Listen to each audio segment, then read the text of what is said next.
कहते हैं अगर दिल को खुश करना हो या अपने गम को भुलाना हो तो लोग अक्सर गाना सुनते हैं। लेकिन क्या आपने कभी सोचा है कि कोई गाना ऐसा भी हो सकता है जिसको सुनने के बाद लोग आत्महत्या करने के लिए मजबूर हो जाते थे। इतना ही नहीं, आत्महत्या की दरें इतनी बढ़ चुकी थीं कि आखिरकार इस गाने पर प्रतिबंध लगाना पड़ा। तो चलिए जानते हैं आज इसी गाने के बारे में। और अगर आपने अभी तक हमारा चैनल ऑल ट्यूब सब्सक्राइब नहीं किया है तो तुरंत कर लीजिए, क्योंकि मैं आपके लिए इसी तरीके की और इंटरेस्टिंग वीडियोस लाता रहूँगा।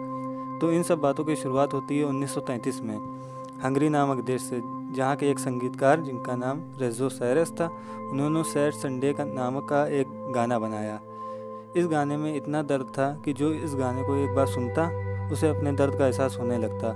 उसके बाद आलम कुछ ऐसा हुआ कि इस गाने को सुनने के बाद कई लोगों ने आत्महत्या कर लिया।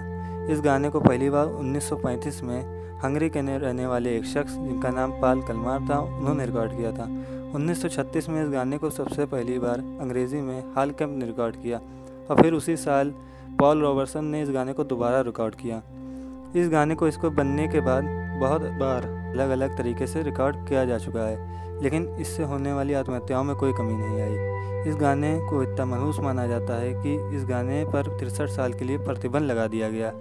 उन दिनों हंगरी में आत्महत्या से होने वाली मौतों में पता चला कि वे इस गाने जिसका नाम सैड संडे या ग्लूमी संडे है, इससे प्रभावित थे। हंगरी के जोसेफ केलर, जो जूते बनाने का काम करते थे, उन्होंने अपने आत्महत्या के समय ग्लूमी संडे गाने का हवाला देते हुए एक नोट छोड़ दिया। डेन्यूब में कई लोगों ने अपने हाथ काट लिए और उनके हाथ में नोट मिला जिस पर गाने के कुछ बोल लिखे हुए थे। उसके बाद इसी गाने को सुनते समय 2 लोगों ने खुद को गोली मार दी और दूसरे बहुत से लोगों ने इस गाने को सुनकर अपना जीवन समाप्त कर लिया।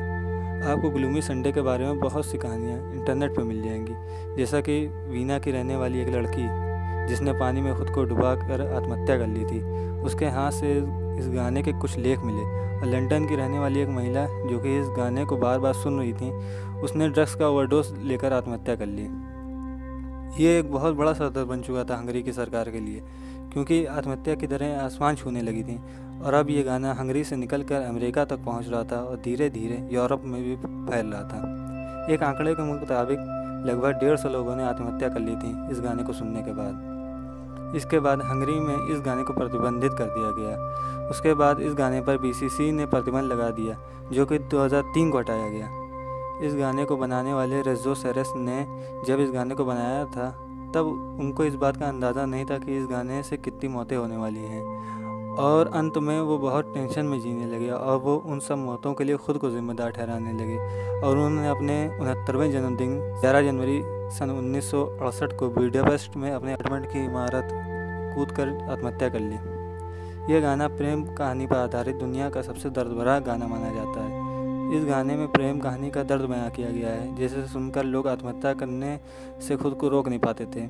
यही नहीं, इसे रोकने के लिए एक जादूगर ने फिर से इस गाने को कंपोज किया, लेकिन यह सिलसिला नहीं थमा। उसके बाद इस गाने को दुनिया का सबसे मनहूस गाना माने जाने लगा।